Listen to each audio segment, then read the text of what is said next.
Life goes on. No situation in life is permanent. You find a way to give yourself that hope. And when you find it, you hold on to the hope. Now, I don't want us to get this twisted. Hi everyone, welcome back to my channel. If you're new to this channel, I just want to say welcome and thank you for stopping by. If you're one of my returning subscribers, then you already know that I appreciate you so much. I appreciate your likes, your comments, and your shares. So today I'm going to talk about the art of being resilient. And you already know that I like to talk about resilience because basically that's what my channel is about. It's all about bouncing back from hardships and so forth. But in this video, we're going to dig deep and find out exactly what is resilience? What does it mean to be resilient? What do you exhibit? What do people see?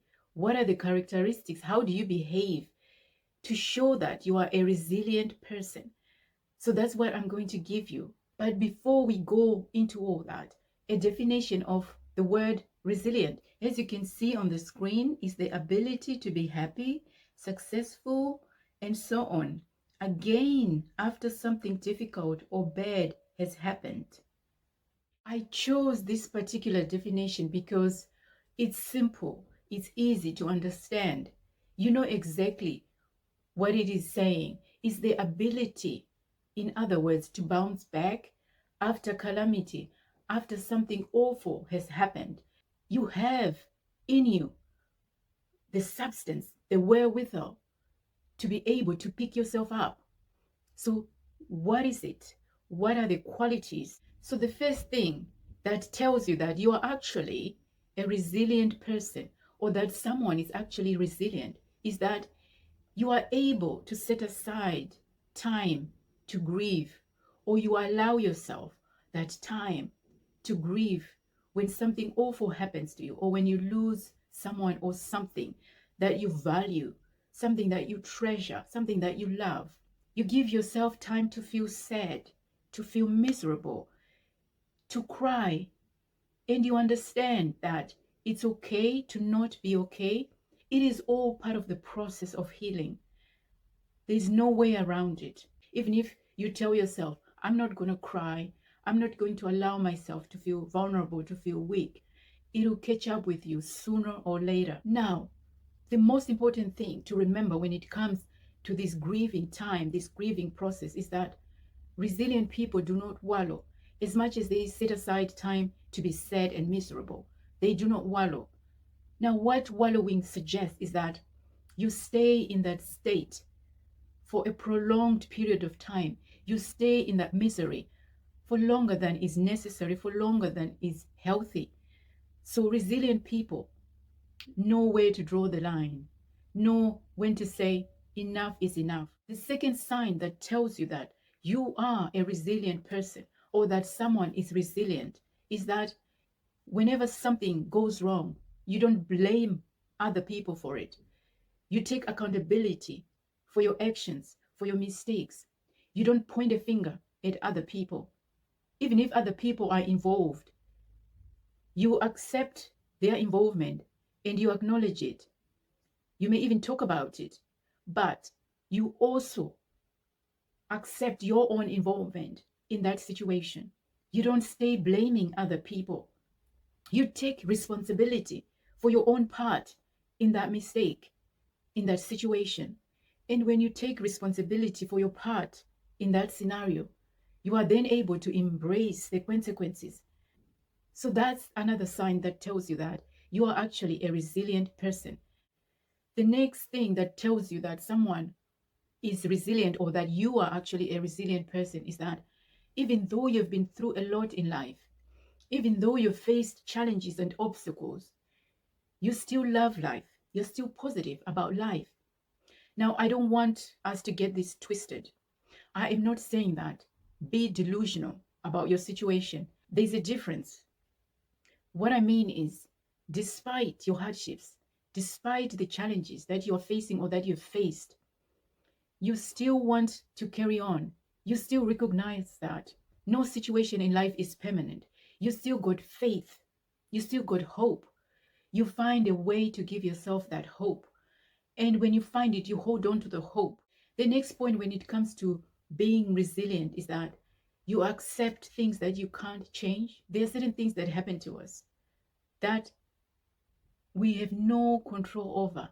As much as we want to change those things, as much as we want to change outcomes, there are times when we can't, as hard as it is. A resilient person is able to accept that. But they then try to flip the script. They then try to use that horrible situation to their advantage. In other words, they turn their lemons into lemonade somehow. They play the cards that life has dealt them. And I'll give an example here. Suppose you have been diagnosed with a horrible disease, such as cancer, and the doctor has told you that you have 2 years to live or whatever amount of time. This is not a very nice subject to talk about, but I have to give this example because this is like the worst case scenario I can think of right now. So, what then a resilient person will do is that they will look at their situation and after grieving, after giving themselves the time to feel sad and all those emotions that I talked about, they then ask themselves, what can I do to turn this situation around? Is there anything that I can provide to the world or to my loved ones? Is there anything I can do? Some people start charities, cancer charities. Some people write books while they're dealing with that horrible illness. They write books to educate others, to inspire others. They become an inspiration. And I talked about this in my other video, turning lemons into lemonade. So they embrace their situation, knowing that there's nothing else they can do about it, but something good can come out of it so that their life, their pain is not in vain. So this is what resilient people do. And my last point when it comes to resilience is that resilient people will try by all means not to let their situation affect others. They try not to let their misery, they try by all means not to let their pain affect those around them. They try by all means not to let what they are going through affect the people they love. They kind of try to protect them from that situation as much as possible. And I'm not talking about lying or deceiving the people you love, the people around you, the people who care about you. That's not what I'm talking about.